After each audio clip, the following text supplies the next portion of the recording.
Vers le commencement de l'an 15, quand la guerre parut établie pour l'éternité sur des positions invariables, le nom de Napoléon revenait souvent dans les cercles de guerriers.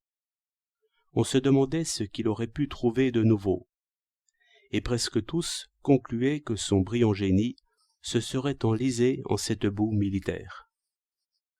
J'étais bien loin de penser comme eux, ayant mis depuis longtemps le mémorial parmi les livres réels, où l'humanité se montre sans hypocrisie. C'était le temps où l'officier d'artillerie faisait éclater très haut en l'air 2 ou 3 obus et revenait à sa cave en disant « Voilà un bon réglage ». Le temps où une grosse pièce avait 9 coups à tirer pour soutenir une attaque, où une section de 75 avait 200 coups, une demi-heure de feu à petite vitesse, pour s'opposer à des contre-attaques éventuelles. Le temps où celui qui était dans la cave expliquait à celui de l'observatoire, jeune sous-lieutenant ou simple brigadier, ce qu'il devait voir et ne pas voir. Le temps où le jeune officier, qui savait où étaient les batteries ennemies, s'entendait répondre, par un capitaine qui ne sortait pas de son trou, « Je vous dis qu'il n'y a point de batterie là où vous croyez.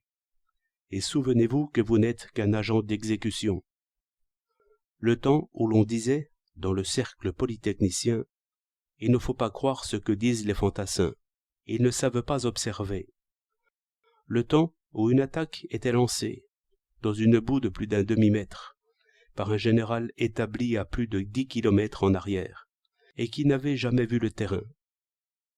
L'ennemi, autant qu'on en pouvait juger, n'était pas moins sot, couvrant d'obus un coin de vigne ordinairement désert, et effrayant les chercheurs de pissenlits. Quand le plus puissant se croit infaillible et impose ses jugements, on descend très vite à un niveau intellectuel qui est au-dessous de toutes les prévisions. Napoléon, autant que je puis le deviner d'après ses actions et ses discours, n'avait rien d'un militaire. C'était plutôt une sorte d'ingénieur, qui aurait ramené le tir de notre prodigue canon de campagne à 2 coups par minute, et aurait attendu d'avoir 1000 coups par pièce avant d'entreprendre. Chose que l'on comprit beaucoup plus tard, et que le vrai militaire ne voulut jamais entendre. Certes, il n'est pas difficile de compter jusqu'à 1000, mais il est sans doute fort difficile d'être franc avec soi-même, et de vouloir des moyens tout à fait inusités dès que la fin que l'on se propose ne peut être réalisée sans cela. Des milliers d'obus. Alors, il faudrait des voitures, des sections de munitions, des voies ferrées, sans compter les usines. Nous n'avons rien de tout cela. À quoi l'ingénieur répond qu'il faut donc se mettre à fabriquer et organiser tout cela. Mais l'imagination se moque. Laissez-moi croire qu'avant que tout cela soit prêt, nous aurons repoussé et battu l'ennemi. Et, par une sorte de loi, il se trouve que l'esprit le plus puéril, le plus faible, le plus crédule, le plus infatué de soi, est aussi celui qui se pousse au commandement et s'y maintient. Ce n'est pas un esprit positif qui sait flatter et qui sait plaire.